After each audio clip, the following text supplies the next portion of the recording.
we are out on the salt lake. It's got a bit of water in it. Really tempted to taste it. Ugh.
Here at Lockyer, just off the highway, is actually a salt lake. If you have a look down here, it's unreal. Good at all. It's like normal salt. Yeah, like table salt. It's got sulphur in it though, I think. That's what that yellow colour is. But there's salt crystals everywhere you look.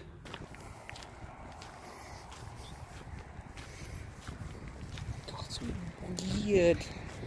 I gotta walk on it. Oh, this is crazy. It's like, oh, breakthrough. Walking on this thick crust, you sort of sink into it a little bit. It's weird.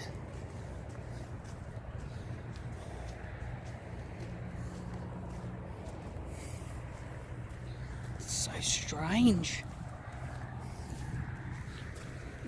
Let's experiment, guys. Let's walk. That's water there. So let's walk into the water and see what it feels like with a... Oh, it's like walking on a marble floor with a little bit of water over it.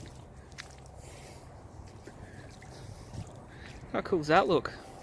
Well, it's time for another coffee, and then we'll pack up camp, head off to Port Pirie and see what there is to do there. According to what I've read, there's quite a few interesting and oddball attractions to see.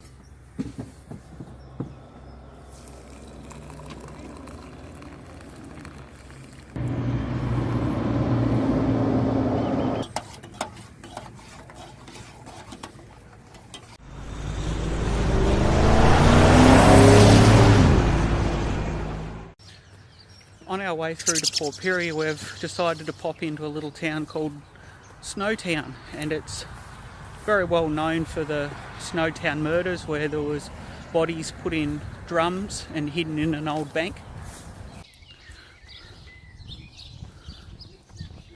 Interesting little memorial. I'd have to say, for a small town one, it's done quite well. I just went into the news agency and got me a Snowtown sticker for the inside of the box to add to all the other location stickers. What have we got over here? There's a bell. This bell stood at Snowtown Methodist Uniting Church until closure, and it commemorates the congregation that worshipped between 1879 and 2015.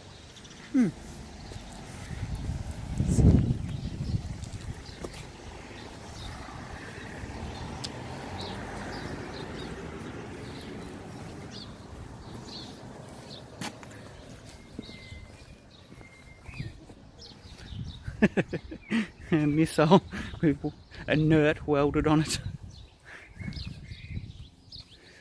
Yeah. What's this? developed in the 1950s and was first used in Vietnam. The Mark 82 has become one of the most widely used bombs in the world. Type: general purpose bomb. Blast fragmentation. Primary function: attack soft fragment sensitive targets, troops, radar and aircraft in the open. Place of origin: America. However, this particular bomb was manufactured in Bandiana, Victoria. Wars: Vietnam, Iraq War and the war in Afghanistan. Produced from 1950s to present. Weight: 500 pounds, 227 kilos, but varies depending on configuration and explosive payload. Length: 87.4 inches, 2.2 meters, but varies depending on configuration. Diameter: 10 inches, 27 centimeters.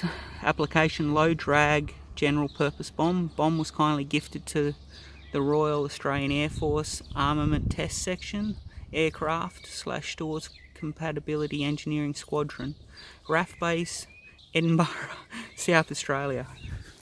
The English, Scottish and Australian Bank. That's odd. On display in the centre of Snowtown is this blade from a wind turbine. It's absolutely massive, but can give you an idea of how big they actually are. This infamous building here in front of us is the old bank in Snowtown, where 8 of the 12 victims were stored in barrels and only one was murdered here. The murders happened between 1992 and 1999.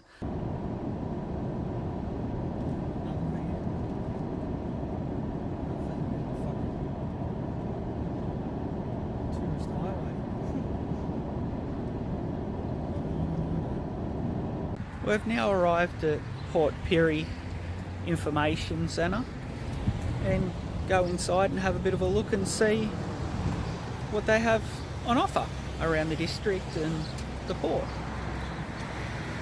Here we are.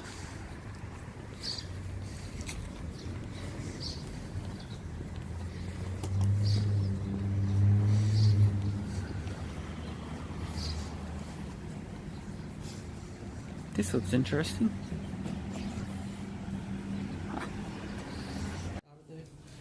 Yep. So what do I do? Just Sit down and hang on. okay. Don't be frightened if you make any noises. We've had some weird and wonderful. How's that? Yep, that's Comfortable? good. Yep. Put the headphones on. Okay. There you go. And now we'll hit start. Okay. Can you see? Yep. There we go. Huh, that's cool.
Okay, I'll take the headphones off now.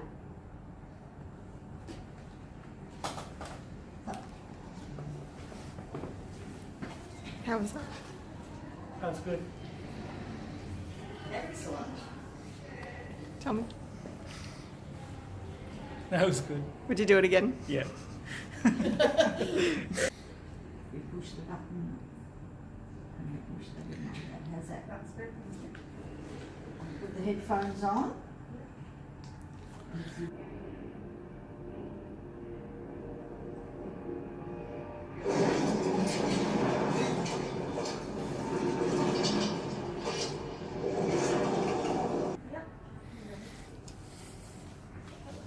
Thank you very much. Was it very loud? A little bit. Yeah. Okay. It can adjust the sound to the certain shelves. How was that? Good fun. It's better doing it than watching it on the screen, isn't it? Yes. Heaps better doing it. I wanted to reach out and touch everything, but I couldn't. No, that's right. You can stick your head outside the cage. Yeah. This here is a life-size replica of a shark that was hung up in fishermen's lines in the bay of Port Pirie. It's a deep-sea great white and her name is Shaka. It's really unusual for deep ocean great whites to come into shore, but she had infections in her mouth from the barbs and a backbone of stingrays. Every single mark, blemish, cut, graze on the replica is exactly what was on her. She was 23 years old. But over here is her actual jaws.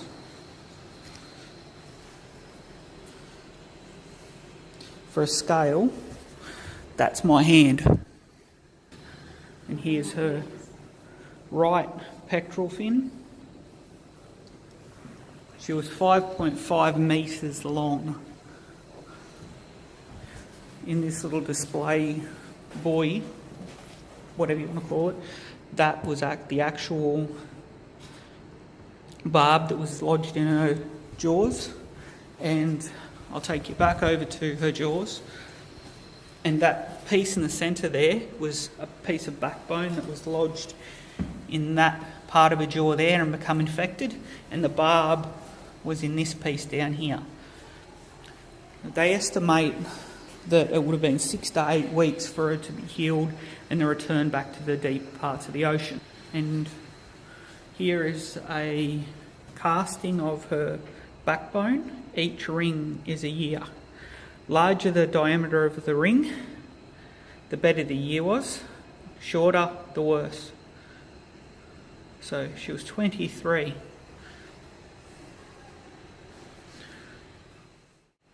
There are 166 species of shark, 117 rays and 13 primates.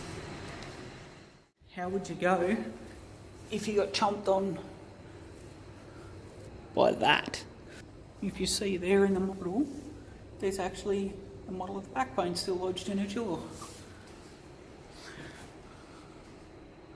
And this is when she was brought ashore.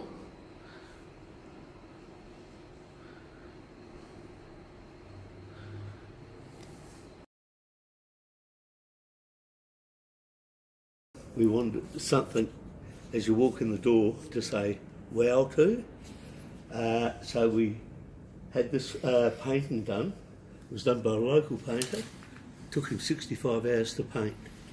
Oh wow. He lived in the foothills, so we had to go out there and bring it in and then hold it up there while it was bolted to the thing, and our knees were starting to sag. If you'd like to come this way, Yep. museum's up here. I'll give you a brief one and then you can walk around and Yep. take as many photos as you want to. 2 Victoria Cross winners. Percy Sullivan, he lived at, or was born at Crystal Brook. He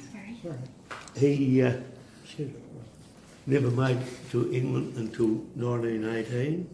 The war was declared over, but the English were calling for volunteers to go and fight the Bolsheviks. So he volunteered, and when they were crossing a river on a narrow plank bridge, they come under heavy gunfire. They all jumped in the river. He swam to shore. They had backpacks and everything on. He swam to shore. The rest couldn't, or when he got there, the rest was still out there. They couldn't swim. So he went out there and pulled them in one by one. Oh wow. Now, in this corner or centre section, Yep. we've dedicated this until the end of November. We've had it here for 5 years. We call it sections for the First World War. In this section, we call it the enlistment area. You'll notice in 1914 you had to be 5'6", otherwise he was declared medically unfit. And the worst part about that was there was mothers and wives at home and coming up against these shorter people saying, why haven't you volunteered? My husband or my son has. And these fellas would end up with a white feather in the letterbox. So in the end they had a medallion given to them that they could wear or carry with them, saying that the class was medically unfit. But by July 1915, it was down to 5'2". Then 1917, it was 5 foot. So it was showed how many people they needed. And the thing was, we were only a young nation of 5 million people, and we were running out of people very fast. This is a Maxim machine gun. It was manufactured in Berlin in 1918. In 1918, it was brought home by an Australian soldier over his back. Imagine that. Yeah, trying to get it now with it. Yeah, that's what I was thinking. Would you imagine coming in customs with that? Yeah. Oh, yeah, you're right, mate. Go through. This is how it was donated to us. It was in a farmer's shed hanging up on the wall. Back at the beginning of 1914, 2014, 100 years, we had one of our attendants, he's a bit of a go-to man. He looked up on the internet, where you can find everything these days, how to make hardtack. Oh, wow, yeah. And he made it. He reckons it was that thick in the end, you could hardly stir it in the saucepan. And he cooked it up just to break put your on teeth on display. that. Yeah. They used to do put water in it, make it like a porridge. And you'd be right to eat that right now. We put it alongside of these two because they're more modern day, of course. Yeah. The thing I couldn't handle was the lima beans. Shocking. Here, these two recipes, extracts from a World War II recipe book. The paper is that fragile. If you touch it too much, it falls apart. So we can't put it on display. Rag out of rabbit. Yeah. Next time I catch a rabbit. I think it's meant to be ragu. Ragu. Okay, sorry. I know what I meant. Rag out. I'm not French. I say rag out. Yeah. Well, that's how it is. Rag out. yeah. And the other one? Beans and Fritz pie. Yeah, you Victorians wouldn't know what Fritz is. Used to get. Yes. And that, for if you're classed as medically unfit, that's it there. Very close to a penny, isn't it? Yes, it is. And they used to volunteer at all ages. There's no way this guy's 18. Campbell? And his name was Deed, this fella. Okay. There was a young bloke who died, must have been 5 or 7 years ago now, and his last name, I swear, was Campbell. And there was a photo of him. He enlisted, and he was like 14, and he dodged it and got in. Yeah. This fella, he was knocked back a couple of times. In the end, he got there. He was walking down the street in London, and he never saluted an officer. So he got into trouble, and the officer turned out to be his brother. Oh, right. He said, "What are you doing here?" Yeah. And he said it. He said, "You're going home on the first ship." He said, "Don't matter, because I'll be coming back on the next one." So the brother worked it out that he'd become a stretcher bearer, and they went through worse than what the soldiers did in the end. Horry, over here, Horry, it was called Horry the Wog Dog. Yeah. It's now, that's not politically correct. Doesn't matter though, not in this aspect. But that dog, it was in Tobruk. And it knew enemy planes were coming before the soldiers did. So it started carrying on like a mad. Yeah. Everyone knew it was trying to get into the trenches. Yeah. And when they were leaving Tobruk, they were told they had to get rid of it. Yeah. So they were that attached with it. They put it into their backpack and carried it back to Australia in the backpack. And in Sydney, the customs or the quarantine people heard about it and kept on coming and trying to get it. They come and knock on the door. They got to take that dog for such and such, such and such. The dog wasn't there; it was already over the back fence. and then the officer come along and said, "I know you've got it." He said, "But we're being shipped out. You've got to get rid of it." So they did. They handed in a dog that was on the street, and that poor dog got euthanised. And poor little Horry was out making all the little Horries at Western New South Wales. That's awesome. But there is a book now, it's called The Four-Legged War Hero, I think. And it's more or less the same thing. They've gone politically correct on how the first book was made. Well, it's history, so you shouldn't have to make it politically correct. No. What it is, it should be. That's it. Yeah, You know. yeah.